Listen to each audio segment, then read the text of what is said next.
Identifikasi panjang alas segitiga AB. Langkah pertama yang akan dilakukan adalah menentukan panjang ruas garis AB yang akan bertindak sebagai alas segitiga menggunakan rumus jarak antara dua titik, yaitu AB sama dengan akar X2 dikurang X1 kuadrat ditambah Y2 dikurang Y1 kuadrat. Diketahui titik A 0,0 dan titik B 12,16, maka substitusikan ke rumus yang tadi. AB sama dengan akar 12 dikurang 0 kuadrat ditambah 16 dikurang 0 kuadrat. AB sama dengan akar 144 ditambah 256. AB sama dengan akar 400. AB sama dengan 20 satuan. Selanjutnya di sini ada gambar GeoGebra. Pada gambar ini terlihat dua titik, yaitu titik A sama dengan 0,0 itu berada di pusat koordinat atau origin, dan titik B 12,16 itu berada di kuadran 1. Artinya jika titik B berjarak 12 satuan ke kanan dan 16 satuan ke atas dari titik A. Selanjutnya itu dibuat garis F sama dengan segmen atau luas garis A, B. Garis ini menghubungkan titik A ke titik B. Jadi garis F ini adalah garis lurus dari titik A 0,0 ke titik B 12,16. Di dalam GeoGebra ini menunjukkan panjang segmen yaitu sama dengan 20. Jadi bisa kita simpulkan bahwa panjang alas segitiga ABC ini adalah 20 satuan.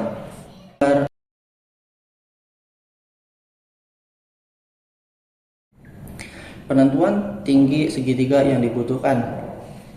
Diketahui bahwa target luas segitiga ABC adalah 100 satuan luas. Dengan menggunakan rumus dasar luas segitiga, kita dapat menentukan tinggi dari titik C tegak lurus terhadap garis AB. Menggunakan rumus luas segitiga yaitu luas sama dengan setengah kali alas kali tinggi, maka kita bisa langsung substitusikan, yaitu 100 sama dengan setengah kali 20 kali tinggi, maka 100 sama dengan 10 kali T, maka T sama dengan 10 satuan. Kesimpulan analisis pertama ini yaitu titik C harus berada pada jarak tepat 10 satuan dari garis yang memuat ruas garis AB. Selanjutnya di sini ada GeoGebra. Pada gambar yang dibuat oleh GeoGebra ini ditentukan 3 titik, yaitu A sama dengan 0,0, B sama dengan 12,16 dan C sama dengan 8,6. C dan C sama dengan 8,6. Titik A dan B dihubungkan sehingga membentuk garis AB dengan panjang 20 satuan. Garis tersebut dinyatakan sebagai garis G. Selanjutnya melalui titik C dibuat garis H yang tegak lurus terhadap garis AB. Garis tegak lurus ini memotong garis AB di titik D yang merupakan titik kaki tegak lurus dari C ke garis AB. Ada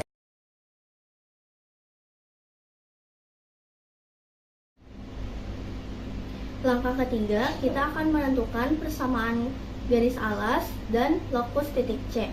Jadi untuk menentukan persamaan garis alas itu harus menentukan dulu gradien garis AB-nya. Jadi A-nya itu kan 0,0, B-nya itu 12,16. Maka kita masukkan ke rumus gradiennya, MAB sama dengan 16 dikurangi 0. 16 dikurangi 0 itu berarti Y2 dikurangi Y1 per X2 dikurangi X1 berarti 12 dikurangi 0. Maka diperoleh 16 per 12 kita bagi dengan 4, maka hasilnya 4/3. Dari sini kita bisa memperoleh persamaan garis AB-nya, yaitu Y sama dengan 4/3X, atau bisa kita tulis dengan 4X dikurangi 3Y sama dengan 0. Nah, kenapa kita harus menentukan persamaan garisnya terlebih dahulu? Karena ini akan menjadi acuan untuk menentukan posisi dari titik C-nya tersebut. Di sini kita juga menyertakan ilustrasi GeoGebra-nya dengan memasukkan titik A dan B-nya, lalu kita tarik garis dari B ke A, itu hasilnya sama dengan perhitungan manual yang kita lakukan tadi, yaitu 4X dikurangi 3Y sama dengan 0. Selanjutnya, karena titik C ini harus berjarak konstan 10 satuan, ini sudah dibahas oleh rekan saya sebelumnya ya. Jadi titik C ini harus berjarak konstan 10 satuan dari garis yang sudah kita peroleh tadi, yaitu 4X dikurangi 3Y sama dengan 0. Nah, tempat kedudukan lokus titik C adalah dua buah garis lurus yang sejajar dengan garis AB. Perlu kita garis bawahi bahwa lokus ini adalah kumpulan titik-titik yang memenuhi suatu syarat tertentu. Jadi pada soal ini kita mencari semua titik C yang berjarak 10 satuan dari sebuah garis. Garisnya ini berarti 4X dikurangi 3Y sama dengan 0 ya. Lalu kita misalkan garis sejajar ini memiliki persamaan umum 4X dikurangi 3Y ditambah C sama dengan 0. Nah, kita bisa menggunakan rumus jarak titik ke garis dengan menggunakan titik referensi A0,0, karena A0,0 ini sudah termasuk dari titik dari garis tersebut ya. Jadi kita masukkan rumusnya, lalu kita masukkan X-nya 0, Y-nya 0, A-nya itu 4, B-nya itu negatif 3, D-nya itu 10. Maka kita peroleh 4 di 10 sama dengan mutlak 4 dikali 0 itu 0 ya.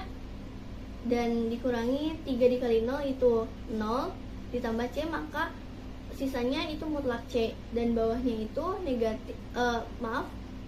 akar 4 pangkat 2 ditambah negatif 3 pangkat 2. 4 pangkat 2 itu 16 dan negatif 3 pangkat 2 itu 8. Jadi diperoleh 10 sama dengan mutlak C per akar 16 ditambah 18. Maka diperoleh 10 sama dengan mutlak C per 5. Jadi mutlak C sama dengan 10 dikali 5 itu 50. Nah, kita sudah mendapatkan nih nilai konstanta, yaitu C sama dengan 50 dan C sama dengan negatif 50. Nah, jadi ada banyak tahingga ternyata titik C yang memenuhi syarat itu. Kita bisa lihat di ilustrasi GeoGebra ini bahwa semua titik tersebut itu berada pada dua garis berikut ini, yaitu garis lokus pertama 4X dikurangi 3Y ditambah 50 sama dengan 0, dan garis lokus yang kedua 4X dikurangi 3Y sama dengan 50 dikurangi 50 sama dengan 0. Jadi karena nilai C bisa 50 atau negatif 50, maka di situ tertera ada dua garis ya. Artinya di sini titik C itu tidak hanya satu, tetapi banyak. Jadi semua titik C tersebut berada di salah satu dua garis tadi, yaitu lokus pertama dan garis lokus pertama dan garis lokus kedua.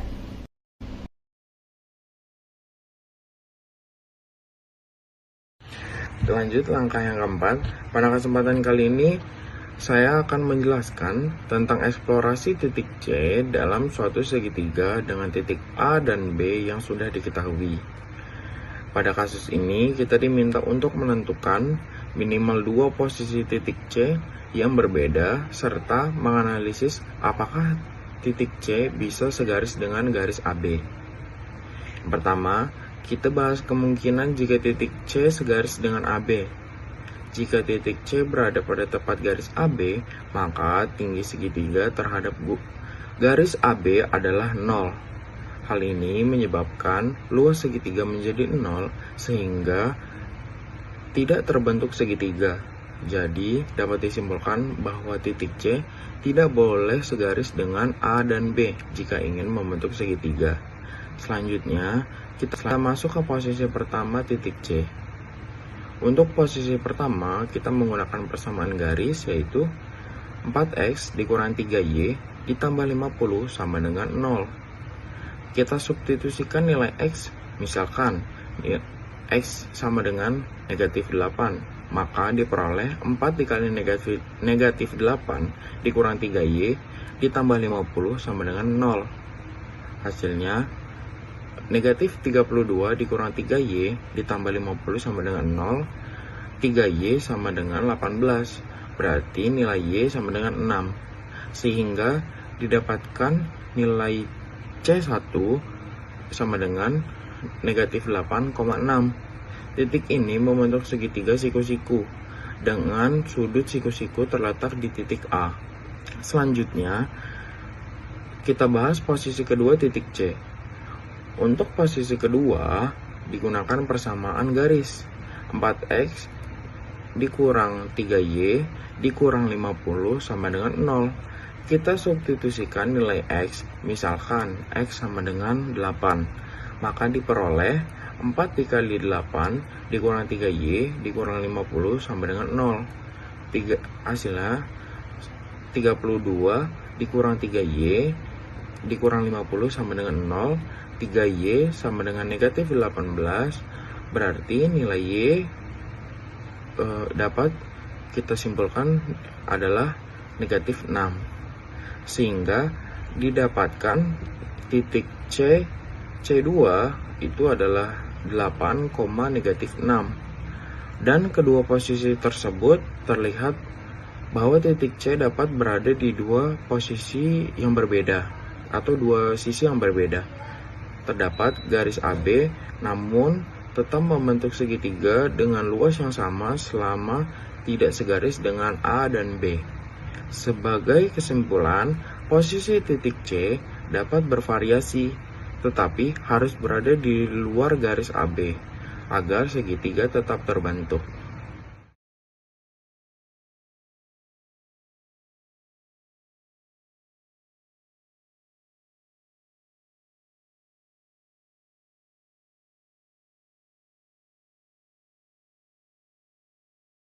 Analisis perbandingan ruas garis. Dalam kasus, mempertanyakan apakah titik C membagi ruas garis tertentu. Nah, berdasarkan analisis yang sudah kelompok kami lakukan, titik C tidak dapat berada pada ruas garis AB. Sehingga titik C tidak membagi ruas garis AB. Namun, jika kita menarik garis proyeksi ortogonal atau garis tegak lurus dari titik C dengan koordinat min 8,6 menuju garis AB, kita bisa mencari titik potongnya atau titik tinggi segitiga. Garis yang tegak lurus dengan AB memiliki gradien yaitu min 3/4. Kita akan mencari persamaan garis tegak lurus yang melalui C dengan titik koordinat min 8,6. Rumus persamaan adalah Y kurang Y1 sama dengan gradien dikali X kurang X1.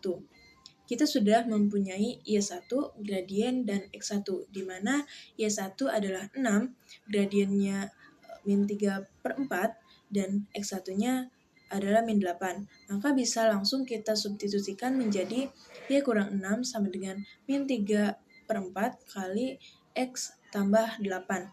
Semua elemen bisa kita kalikan dengan 4, sehingga menjadi 4Y kurang 24 sama dengan min 3X kurang 24. Bisa kita tuliskan persamaannya, yaitu 3X tambah 4Y sama dengan 0. Titik potong antara garis AB dengan persamaan 4X kurang 3Y sama dengan 0 dan garis tinggi dengan persamaan 3X tambah 4Y sama dengan 0 adalah di titik 0,0, yaitu titik A. Bisa kita lihat menggunakan GeoGebra. Nah, dapat kita simpulkan, eksplorasi hasil analisis kelompok kami adalah proyeksi titik C dengan titik koordinat min 8,6 jatuh tepat di ujung ruas garis AB, yaitu titik A. Dalam konteks geometri, titik proyeksi ini tidak membagi ruas AB secara internal, melainkan berimpit dengan titik pangkal A, menjadikan A sebagai titik sudut dari sebuah segitiga siku-siku.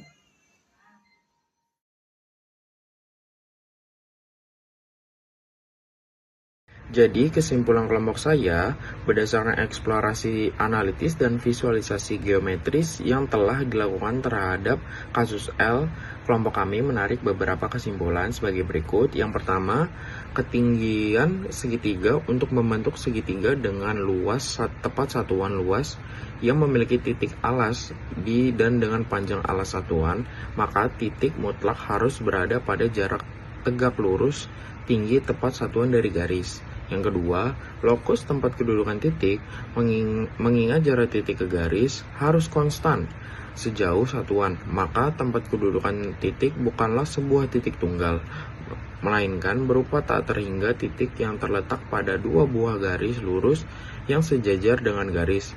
Kedua garis paralel tersebut memiliki persamaan. Yang ketiga, ketidakmungkinan segaris. Dengan eksplorasi kami membuktikan bahwa secara analitis titik C tidak mungkin segaris dengan ruas garis jika titik berada pada garis yang sama dengan maka tinggi segitiga menjadi yang akan menghasilkan luas segitiga sebesar satuan luas, sehingga tidak memenuhi syarat masalah. Terima kasih.